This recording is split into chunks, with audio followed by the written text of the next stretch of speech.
Hi தங்க.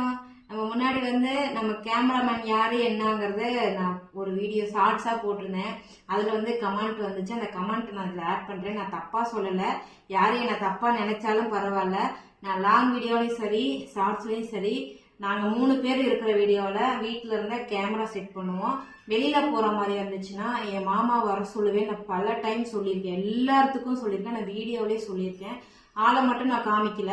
But ஆனா அது அவங்களோட விருப்பத்தோட தான் நான் காமிப்பேன். தனிப்பட்ட முறையில காமிக்க மாட்டேன். அவரு தான் நாங்க வெளியில போனா, அது எங்க ஒரு கோயில் குளத்துக்கு போனா வர சொன்னா அவங்கதான் வீடியோ எடுத்துருவாங்க. ஒரு ரெஸ்டாரண்ட் போறோமா, எங்களுக்கு துணைக்கு ஆள் வேணா அவங்கதான் எடுத்து சொல்லுவாங்க. ஒரு தேட்டருக்கு போறோமா, ஒரு வீடியோ எடுத்து தர சொன்னா அவங்கதான் எடுத்துருவாங்க. இப்போ வரைக்கும் நாங்க தேட்டருக்கு போய் வீடியோ போடல. பட் அப்படிலாம் ஒரு சுச்சுவேஷன் வந்துச்சுன்னா அவங்க மட்டும்தான், என் மாமா மட்டும்தான் எனக்கு வீடியோ எடுத்துருவாங்க. இதுக்கு மேல நான் உங்களுக்கு எப்படி கிளாரிபிகேஷன் தர்றதுன்னு தெரியல.